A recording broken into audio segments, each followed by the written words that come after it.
Industry plant. It's a term we're hearing thrown around more and more often in the MMA world, with both fighters and content creators being labeled, rightly or wrongly, as Dana White and Hunter Campbell's beloved, artificially cultivated darlings. And what's clear from the way fans talk about industry plants is that, well, they don't really like them. However, why then does the UFC promote them? Why do they push and give preferential treatment to industry plants while leaving other, more deserving fighters by the wayside?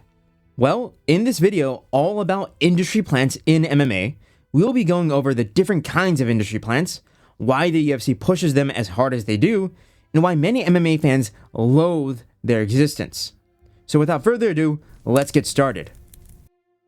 The term industry plant originates from the music industry, where various artists were accused of having become famous and successful through nepotism, connections, money, and favoritism, as opposed to genuine talent. And while I don't know much about the music industry, what I can say is that manufacturing a complete industry plant is much easier in the arts than in a sport like MMA due to what constitutes good art being much more subjective than, is this guy a good fighter?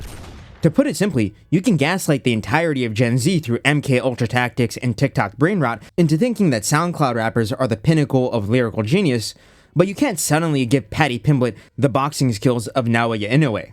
But to give you an actual example of an industry plant, or in this case, a government plant, in art, is Jackson Pollock and the whole modern art movement.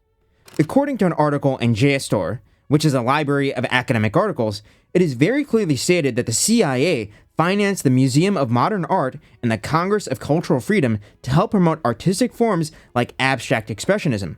This was because, according to the curator for the Museum of Modern Art, James John Sweeney, these are forms of art that, quote, could not have been created by such totalitarian regimes as Nazi Germany or present-day Soviet Russia.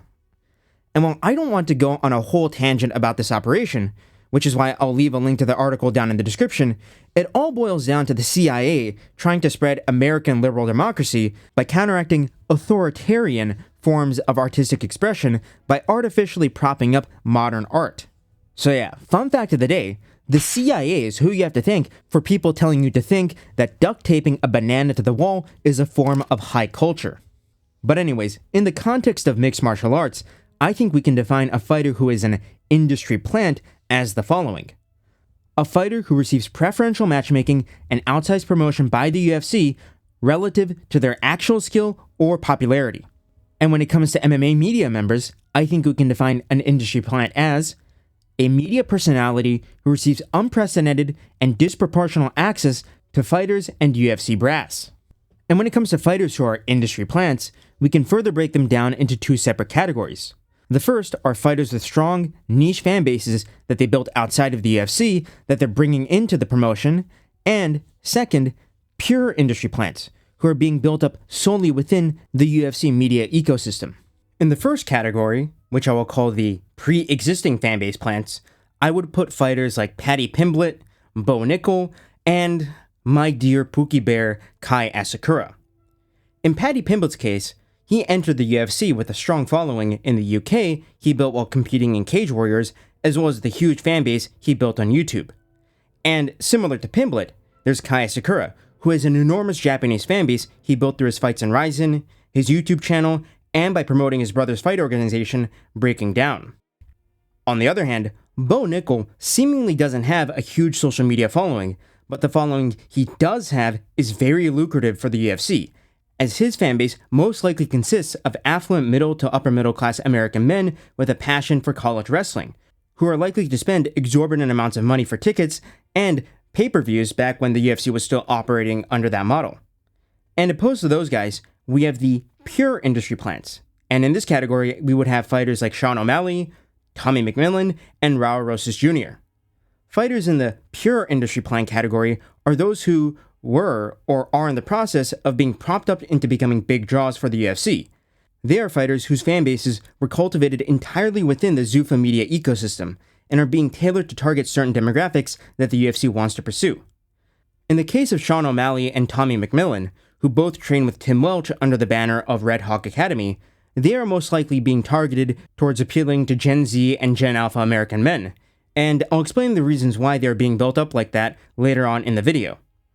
On the other hand, in Raul Rosas Jr.'s case, he is very deliberately being built to cater to the Mexican and Mexican-American fan base that the UFC so desperately wants a piece of. And now, while I have categorized industry plants into these two broad categories, I will say that there's a spectrum to being an industry plant. For example, some people would categorize Alex Pereira as being an industry plant for his preferential matchmaking during his middleweight run, where he was given number 4 ranked Sean Strickland despite being unranked. But others may say that he isn't because his boost up the rankings was due to his accolades in kickboxing and his 2 wins against Israel Adesanya, who was a long-reigning champion in the division at that time. However, what I can say is that for most of the UFC's most prominent industry plants, the preferential treatment they receive in matchmaking and promotion is persistent, deliberate, and appears unnatural to hardcore fans of the sport. So next, let's get into how the UFC cultivates industry plants. Now, moving on to how the UFC builds up the industry plants they want to push onto fans, let's talk about the 2 main methods they use, which are tailored matchmaking and a disproportionate promotional push. Starting off with the matchmaking, this is quite clear and obvious to seasoned MMA fans. Industry plants often receive stylistically favorable matchups, highly ranked and famous fighters who are out of their prime, and fighters who aren't UFC caliber in the first place in order to get them highlight reels to build them up as prospects. The trend with industry plant matchmaking is quite clear and easy to spot for hardcore fans. The UFC markets the industry plant they want to push as a highly touted prospect, but instead of matching them up against a tough stylistic matchup outside their rankings or a lesser known dangerous fighter, they consistently give them layups, or what the UFC believes to be layups, as they could end up getting fraud checked, until the UFC can find a way to sneak them into and up the rankings. The process largely relies on casual fans of the sport not really knowing which unranked fighters are good and which ones aren't, as well as the name value of older fighters out of their prime that casuals may recognize while not realizing that they're washed. A prime example of this is the way Paddy Pimblett's UFC career was tailored up until his interim title fight against Justin Gaethje. For his first 2 fights in the UFC, Paddy Pimblett fought Luigi Vendramini and Rodrigo Vargas, who have since been released from the UFC after going 1-3 in the promotion. However, those are forgivable since Paddy was still new to the UFC. After that, Paddy was given Jordan Levitt, a grappler who was on the smaller side for lightweight who would eventually move down to featherweight, and after that we saw Pimblett fight Jared Gordon. And well, if you go back and watch Gordon versus Pimblett, you would know that the decision most certainly should have gone to Jared, but the decision was unanimously awarded to Pimblett in the end. The Jared Gordon fight caused a massive drop in Paddy's stock.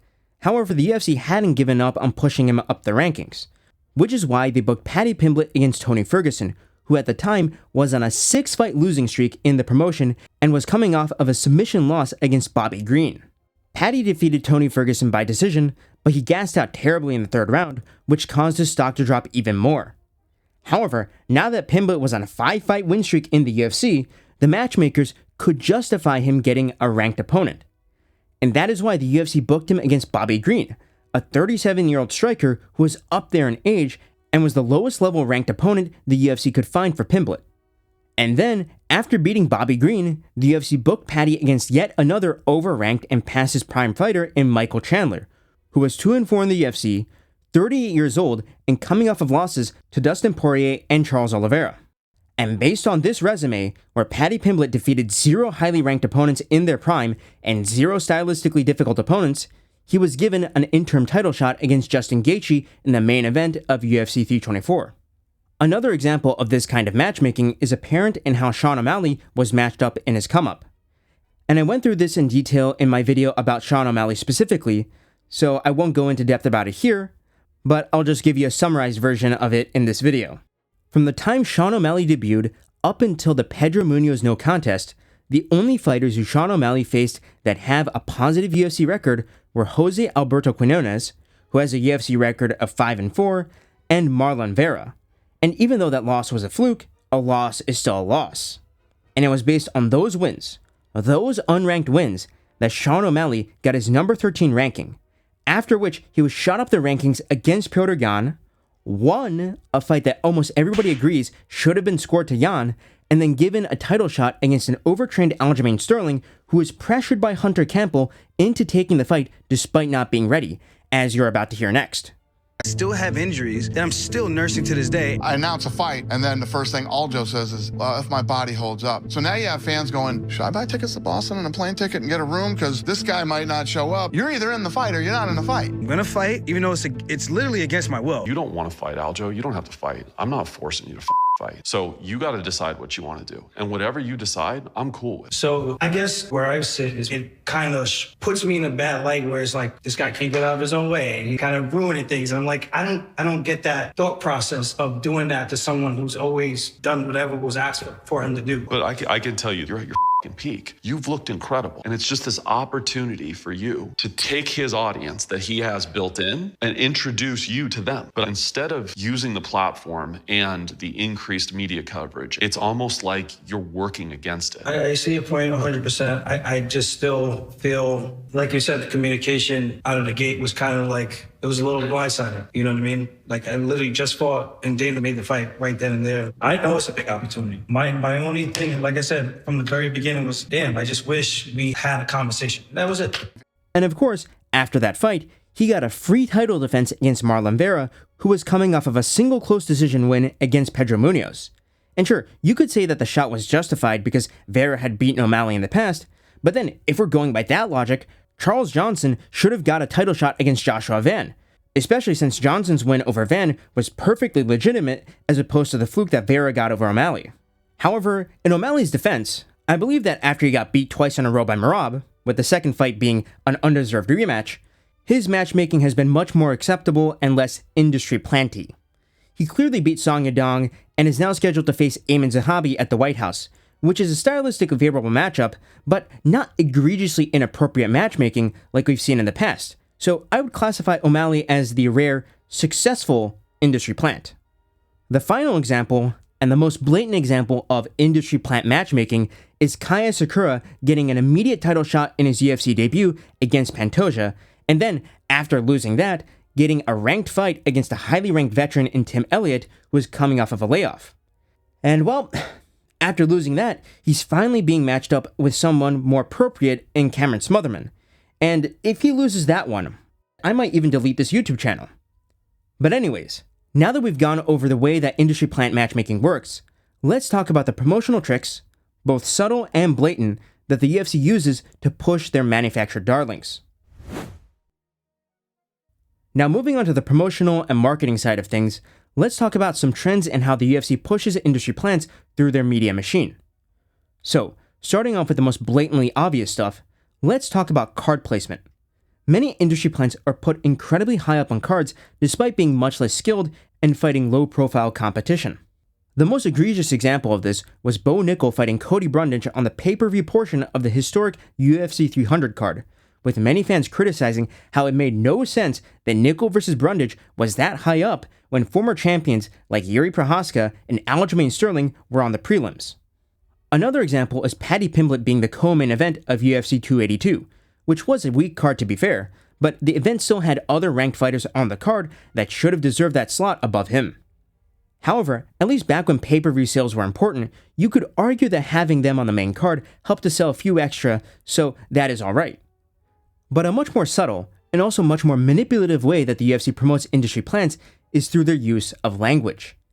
The best example of this is the UFC's constant use of the term superstar to describe Sean O'Malley.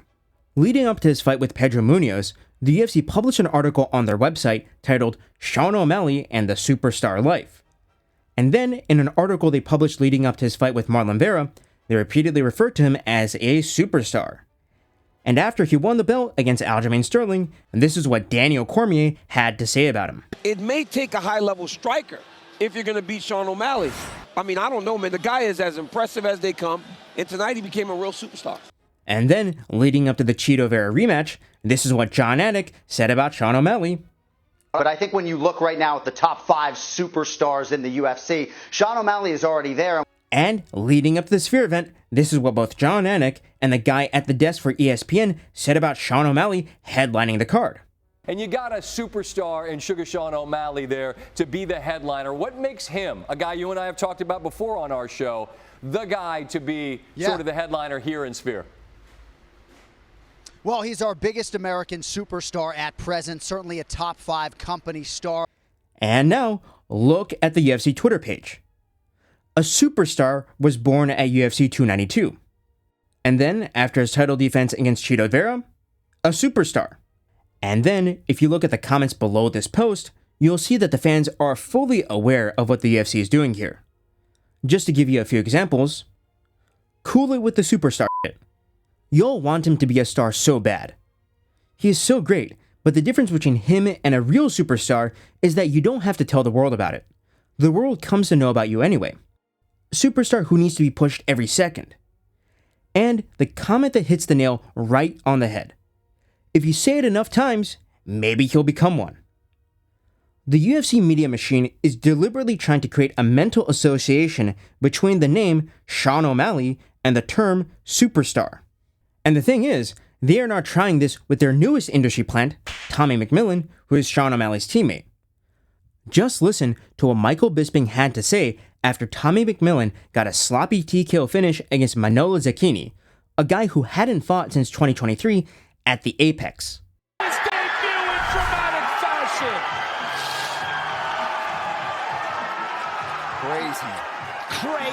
Crazy fight. Jeez. I think we got a new superstar on our hands. As you just heard there, Tommy McMillan is now the UFC's new superstar, which at this point should just be a synonym for industry plant.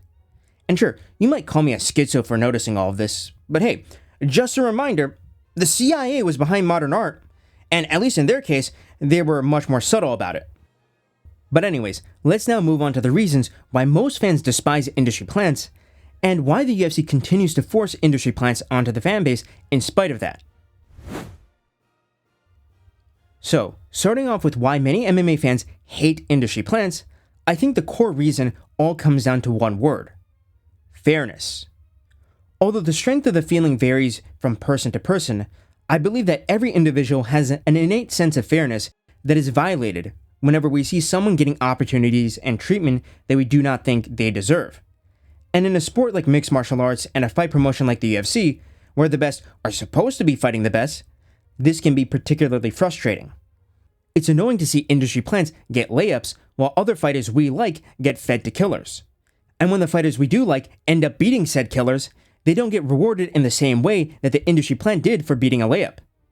The best example of this is what happened on the Apex Fight Night, where Tommy got his sloppy TKO victory and got called a superstar by Michael Bisping for doing so. After getting that win, Tommy McMillan received a $100,000 Fight of the Night bonus. However, if you look at the comments on the post announcing that bonus, you'll see many comments saying that Ethan Ewing, Renato Moicano, and Tresean Gore were robbed of that bonus. And if you go back and watch the performances that those three guys put on, and consider the competition they faced, I think you'd be led to agree. In the main event, Renato Moicano knocked down and submitted a very dangerous prospect who had built his win streak by going to war with tough unranked guys like Mateusz Rebecki and Terrence McKinney. Tresean Gore went through a great deal of adversity, getting hurt a couple of times, all before finishing Azamat Bekoyev with a guillotine choke. And in my opinion, the most deserving of a bonus that night was Ethan Ewing, who put on a boxing masterclass against Rafael Estevam, who was undefeated up until that time, 4-0 in the UFC, and missed weight despite moving up a weight class. Ethan dropped Estevam, pieced him up with his jab, and then brutally KO'd him with a body shot. It wasn't just a violent performance. It was a truly technical masterpiece that reminds you that MMA is short for mixed martial arts, the kind of brilliance that makes you fall in love with the sport all over again. And Ethan was snubbed of a bonus in favor of a sloppy one-round bar fight between McMillan and Zacchini, the latter of whom hadn't fought in 3 years and frankly isn't a UFC caliber fighter. And if you think that it's just me and a few Twitter randoms who are complaining about this, just listen to what my fellow MMA YouTuber Vampiric Legs had to say about the situation in his video on the topic. And the thing that really ticks me off, and we're going to talk about it for the majority of the video, he didn't deserve that bonus, okay? Tresean Gore, Azamat Bekoyev, way more competitive. Tresean Gore getting that bonus would have meant a new family vehicle and his son getting better schooling. And I'll add on top of all of this that Tommy McMillan's regional record was built up against very subpar competition. In his third pro fight, Tommy McMillan fought and beat Kerry Latimer, a guy who was on a 14-fight losing streak at the time and is now on a 28-fight losing streak as of the time of me making this video.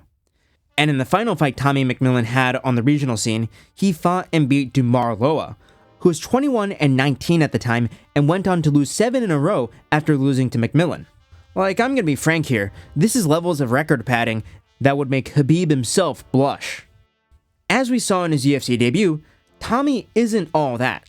He might have good wrestling, but his striking technique is non-existent, and he's still being pushed by the UFC and being given bonuses over much more deserving fighters like Ewing. And that goes against the sense of fairness that fans have. It's the same sense of fairness that was violated when O'Malley got a rematch against Chito Vera in his first title defense instead of getting Merab, and the same goes for how Paddy Pimblett was built up by the UFC through favorable matchmaking until he got his interim title shot. We all know it's unfair, unwarranted, and it makes the fans root against industry plants. The fans erupted in joy when Bo Nickel got killed by Rainier de Ritter, saying that he quit to body shots and all that. And the same goes for when Gaethje put a beating on Paddy.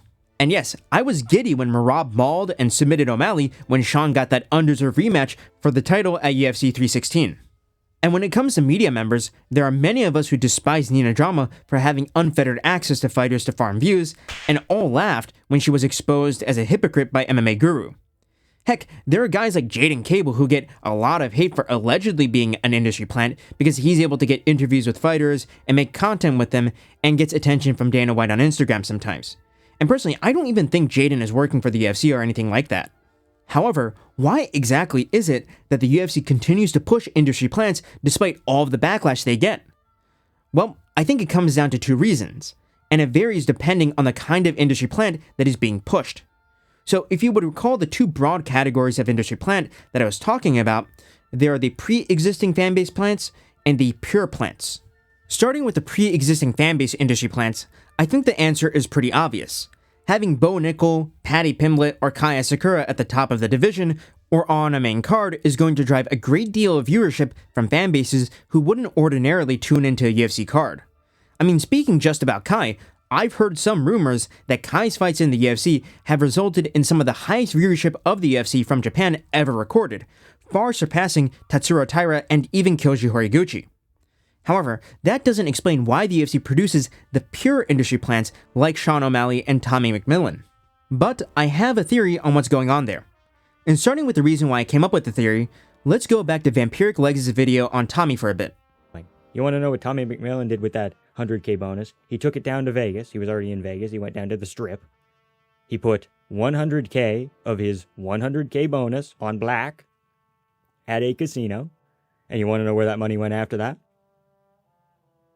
It evaporated. It evaporated. And Tommy said in interviews that this was his intention. Last one from me. You made your plea for the 100K bonus. If you get that bonus, is that life-changing money for you, or is that actually just going right to the blackjack tables? Oh, we're going to the blackjack table for sure, 100%. Thanks, man. Now, as you're all well aware, gambling is a very large part of the UFC's promotional efforts nowadays. They've taken multiple betting partners like Bet365 and Polymarket and are all about pushing sports gambling to the public. And both Sean and Tommy are pure industry plants that the UFC built up with the purpose of appealing to young Gen Z and Gen Alpha men, who are also the most likely to drop great amounts of money on sports betting. Hell, it's gotten to the point where many outlets and creators on YouTube are saying that gambling among young men is an epidemic. And so, the pieces fit. The UFC wants to push these industry plants because they make young men aspire to a degenerate lifestyle of partying and gambling, which is going to be funneled right back into the UFC through their betting sponsors. And when you think about it that way, it also makes sense why they wouldn't push a far more talented and well put together person like Ethan Ewing. Ethan Ewing is a guy who works a normal blue-collar job in construction, doesn't have crazy tattoos, and isn't the kind of guy who blows his entire fight purse at the bookies.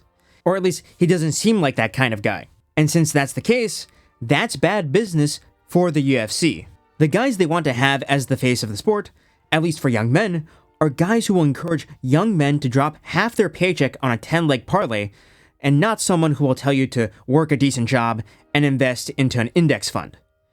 But anyways, that's just a theory, and I might be a schizo. But hey, the CIA funded modern art, and I was there on 4chan in 2017 reading through threads about Jeffrey Epstein before you all made it a big deal. So yeah, anything is possible, really. So yeah, just to bring this video to a close, I'll just say that industry plants are going to be a constant in the UFC, and they might become even more prevalent from this point onwards now that we're in the Paramount era and they're pushing stuff like Polymarket as hard as they are. However, what's true about every industry plant is that since MMA is ultimately a sport where you have to fight killers to make it to the top, every industry plant will eventually be fraud checked. Sooner or later, the matchmakers will have to give the industry plant a matchup that isn't a layup, or a stylistically favorable guy, or someone washed, and they'll end up getting beaten. And that gives me hope, because it shows that in the end, skills pay the bills in MMA. And one day, I hope that the UFC decides to switch from pushing who they think will sell and who they want to sell, and instead promote those fighters who truly deserve to be at the top. Anyways, that's all. Goodbye. And yes, modern art was a CIA psyop.